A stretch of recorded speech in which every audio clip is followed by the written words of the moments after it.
Nii, ja nagu öeldud, minu järgmisteks külalisteks on Lauri ja Tanel. Tere tulemast, Kurubaari. Tere. Ja meie teemaks on Cisco Umbrella. Ma kahtlustan, et see võib olla paljude inimeste jaoks tundmatu nimetus. Ta on mitte Cisco, vaid mis asi on Umbrella? Kumb teist võtaks selle niimoodi elevator pitch'ina kokku? Praegu vastata. Umbrella on põhimõtteliselt suur tootepere, mille alla siis on koondatud erinevad küberturvalahendused ja põhiliselt nad on siis ikkagi pilveteenused.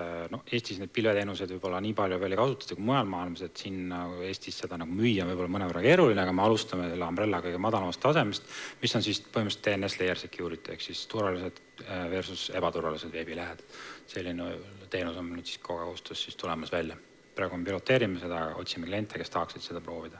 Jah, selles mõttes, et kui siin teistel esinemistel on see, et esitage küsimusi, siis antud puhul on see, et tasub tulla pärast Taneliga rääkima või leida tulles virtuaalsest messiboksist. Cisco-boksi võib ka tulla. Või Cisco-boksi tulla, jah. Ja öelda, et kuule, et nagu prooviks järgi, et kuidas üldse töötab. Aga okei, DNS layer security, mis on või kuidas see töötab või kuidas ma selle käivitan oma firmas, oma arvutis, mis see teeb? DNS layer security, kõik teavad, mis asi on DNS, et see on domeeni nimede süsteem, et igal ettevõttel on oma domeen tõenäoliselt ja paraku küberründajad kasutavad neid domeene ära, nad registreerivad mingisuguse ettevõttega visuaalselt sarnase domeeni ja üritavad teid sinna meelitada või siis registreerivad mingid uued värsked domeenid, kuhu nad oma vahavara topivad ja üritavad teid jälle sinna meelitada, et te neid alla laadiksite ja nii edasi.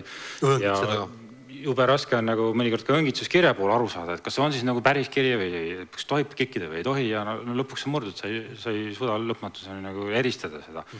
Ja siis DNS tasemekaitse ongi see, et mida see Umbrella teeb, et ta on põhimõtteliselt suur andmebaas kõikidest domeeni nimedest, mille on siis kahte sorti liigitatakse 8, turvalised või siis ebaturvalised. Kõik, mis on ebaturvalised ja te üritate neid avada, need blokeeritakse lihtsalt ära. Et see ongi see kõige basic taseme turvalisus, et kui selle õngitsuskirja saad, sa murdud ja sa klikkad sinna, sul ei lasta seda asja alla laadida või avada, et see on selline põhiline turvalisus ja töötab siis ettevõtme siis selles tööjaamas, kuhu on siis see agent installeeritud, see on igal pool sinuga kaasas, sa ei pea olema mingis konkreetses VPN-is, sa ei pea olema mingi konkreetse teenusepakkuja võrgus, vaid oleks kõik kodukontoris või kuskil metsas või lennujaamas, kus iganes, see töötab alati. Ja kõik need DNS päringud on loomulikult ka siis edastatakse sinna Cisco pilve läbi krüpteeritud kanali, nii et keegi saa ka pealt kuulata, mis DNS-i päringut sa teed.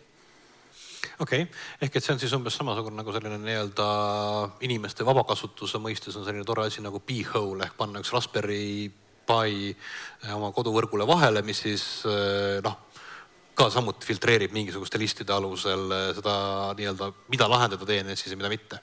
Vanasti olid just mingid lahendused, host faili panna pahade domeenide nimekiri, midagi muud sellist. Sarnane asi, aga selles mõttes nagu nii-öelda... Laias laastus ta on filter, et kas sa tohid seda avada või sa ei tohi avada, väga lihtne. Sa ei pea ise väga mõtlema, sa lihtsalt võid julgemini klikata sinna peale ja siis sinu eest siis masin otsustab, kas sa tohid seda näha või ei tohi. Okei, nagu öeldud, tähendab ilmselt kõiki asju on maailmas teistel ka. Miks Cisco, kuidas see nagu parem on?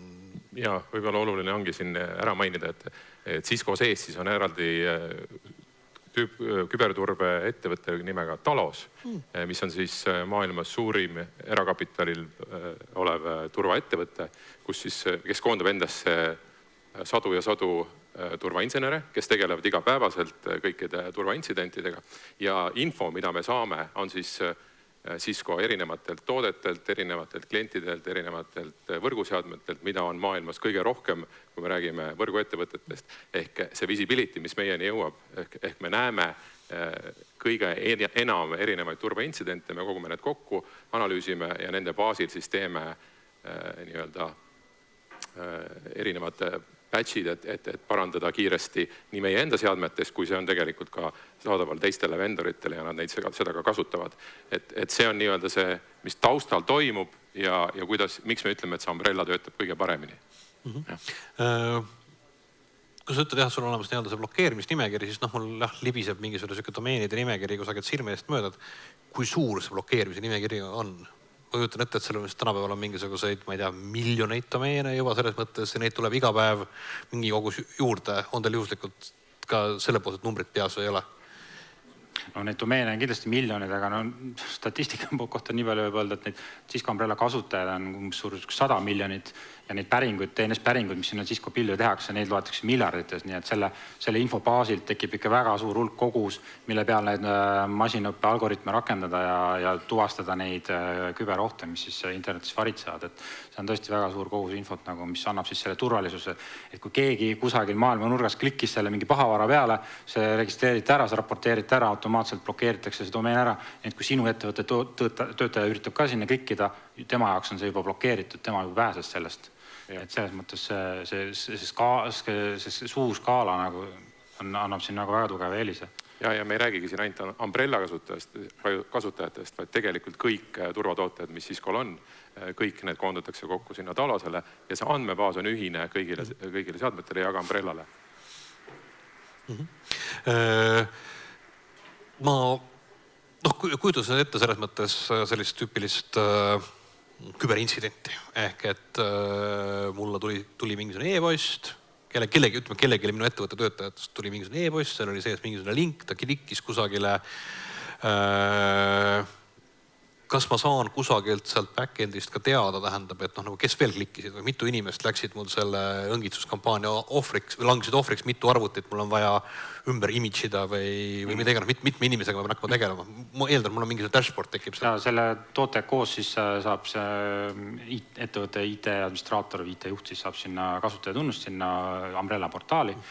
Ja seal on oluline selle Umbrella toote nagu lisaväärtus kogu selle turvalisuse poole pealt on ka see visibility pool, et ta näeb tõesti, kes on mida klikkinud, üldist statistikut, kui palju üldse nagu on mingites erinevates veebikategooriates nagu surfatud, näiteks internetimängud või mingid muud kategooriate kaupa tekib see ülevaade, siis tõepoolest, mida on blokeeritud, kui palju on need blokeeritud, mis asjad need olid, mida blokeeriti, konkreetselt domeeni nime kaupa ja siis ka arvutite kaupa näeb ära, et kes siis, milline arvuti siis nagu üritas seda domeeni nagu avada ja siis saab ju siis edasi tegeleda, vaadata, et kas siis on mingi intsident või oligi intsident edukalt ära hoitud näiteks, et selles mõttes see visibility pool nagu on väga oluline lisandväärtus selle teenuse puhul, et ettevõtte IT-juht siis saab väga hea ülevaate, mis toimub tema kodukontori kasutajate puhul, näiteks kodukontori inimesed tööjaamad ei pruugi ka tihti peale VPN-is olla, võib-olla pärast tööpäeva lõppu lülitakse VPN kinni, aga see Umbrella kaitseb endiselt edasi 24/7 kaitse ja visibility nagu statistika ja logid kõik tekivad sellega kaasa, nagu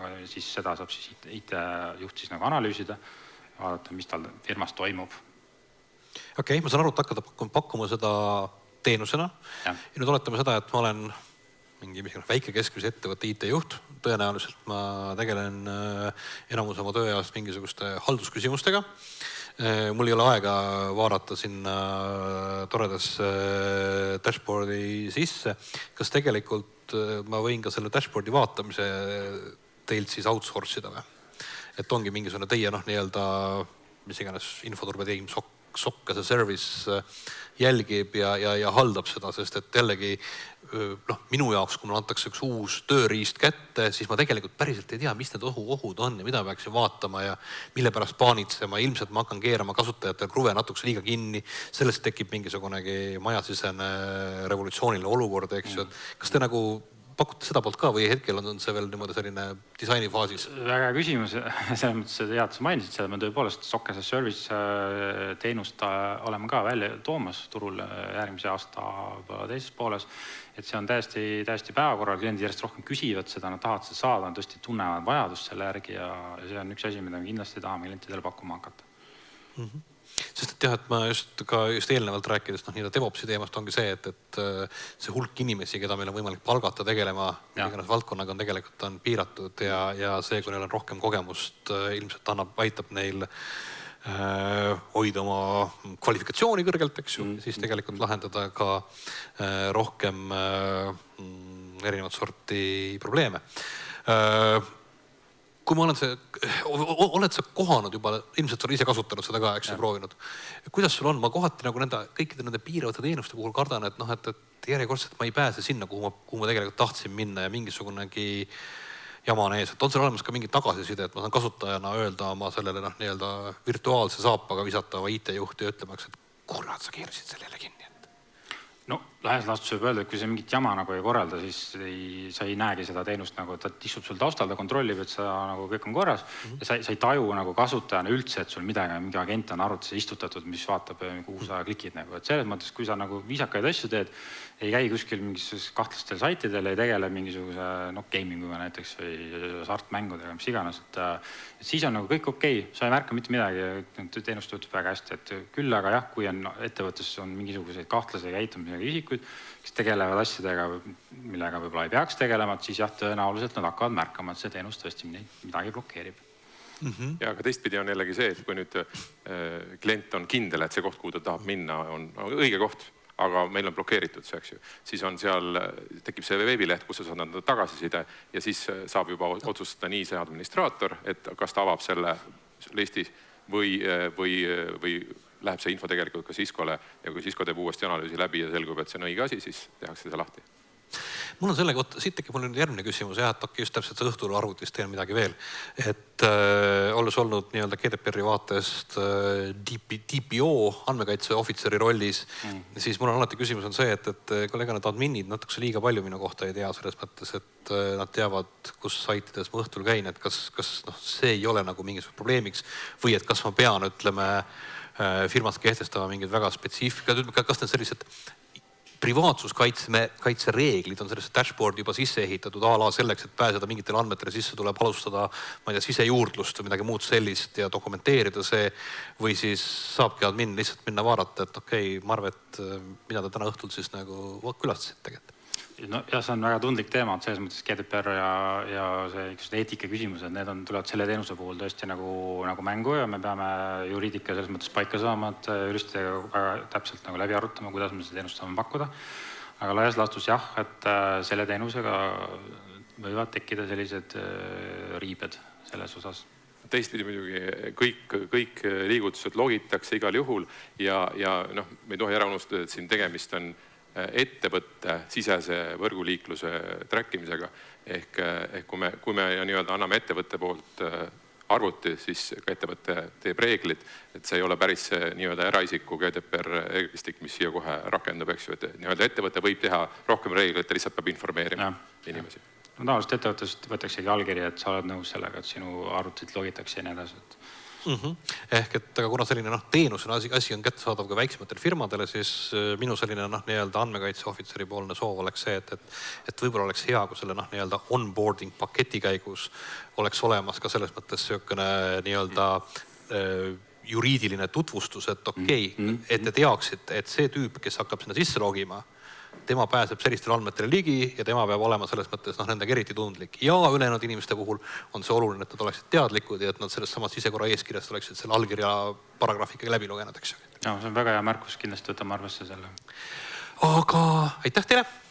Ja nagu öeldud, siis Cisco Boxis virtuaalses ja füüsilises otsib Tanel endale siis nii-öelda selliseid kliente, aga ennekõike just selles mõttes neid, kes tahaksid piloteerida.